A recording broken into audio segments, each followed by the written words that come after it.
Good evening, everybody. It is an honor to be with you all here tonight.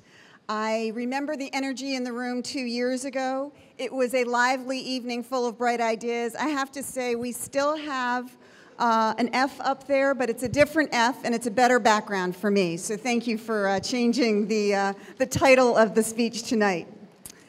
So on a more serious... On a more serious note, I really want to say that I am honored to be with all of you tonight. Your dedication keeps the hope of Euromaidan and the promise of transformation in Ukraine alive.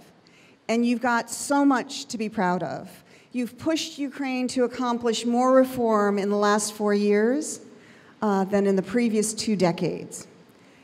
But almost no country enjoys a clean, linear path to democracy. No organization does. Usually, it's kind of a messy, hard-fought process with 2 steps forward and 2 steps back. And it's not a spectator sport. Democracy and institution building require participation from everyone. One can't withdraw from the process and expect good results. Not when future generations, your children, are counting on you. Over a century ago, our American president, Teddy Roosevelt, took a hammer to monopolies. He splintered entrenched elites and broke up excessive concentrations of power. And this is what he said. And bear with me because it's a little complicated. It is not the critic who counts, not the man who points out how the strong man stumbles, or where the doer of deeds could have done something better. The credit belongs to the man who is actually in the arena, whose face is marred by dust and sweat and blood, who at best knows in the end the triumph of high achievement, and who at the worst, if he fails, at least fails while daring greatly, so that his place shall never be with those cold and timid souls who neither know victory nor defeat. So that really reminds me of where Ukraine is today and where all of you are today. You are in the arena, and you deserve credit for your perseverance in rebuilding, reforming, and reloading Ukraine's institutions. I think many people in Ukraine have different opinions on the specifics, but the drivers of change in this country all agree on what Ukraine should look like in the future. It should be prosperous. It should be democratic. It should be rooted in Europe and strong enough to resist internal corruption and external aggression. And I believe building strong institutions is critical to making that vision a reality. Institutions are the pillar, or the pillars, of a stable society. I actually went to the dictionary. They are associations formed by the people, individuals like you and me, to pursue common interests. There's a great French adventurer and student of early America, Alexis de Tocqueville, who observed that individually we are incapable of both preserving our freedom and promoting equality by ourselves. Instead, free people need to come together freely to champion any shared interest.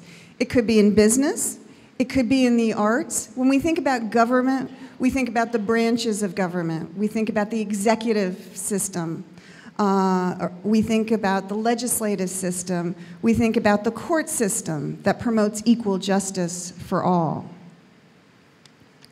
De Tocqueville saw that if people were unable to pursue their common objectives of their common desires, that a society could become very vulnerable to tyranny. Strong institutions are the antidote to that tyranny. Strong institutions rise above self-interest to pursue broader national interests. The competition among independent institutions or branches of government exposes and punishes wrongdoing, such as corruption or unfair advantage. Strong institutions help distribute wealth and political power on the basis of merit, not on the basis of class, privilege, or personal relationships. Strong institutions promote fairness, integrity, and equality before the law for all people. What the people in this room in 2014 called dignity.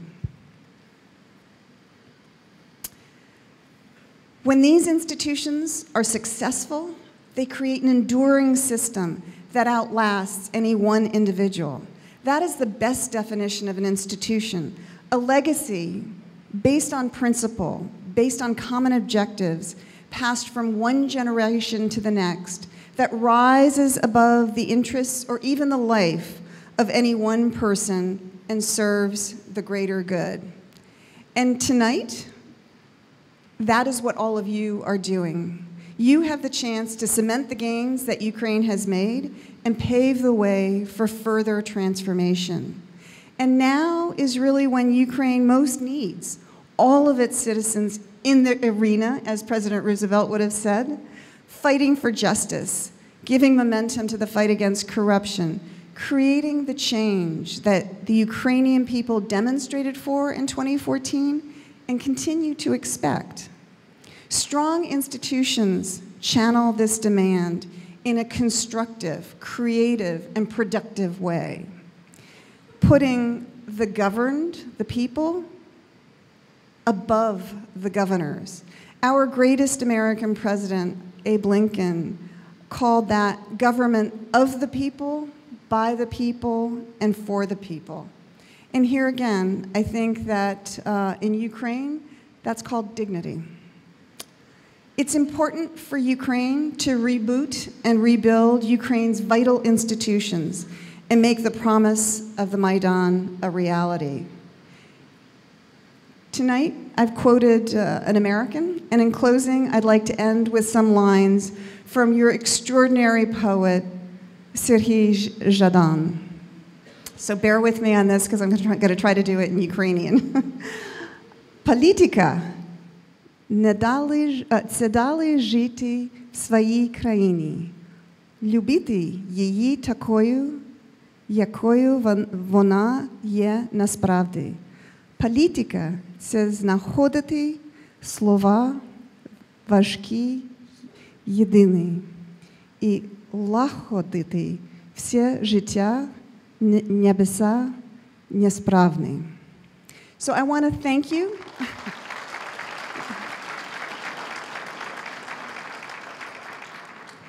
First of all, I want to thank you for your patience and forbearance. But I want to thank you, seriously, I want to thank you for your service.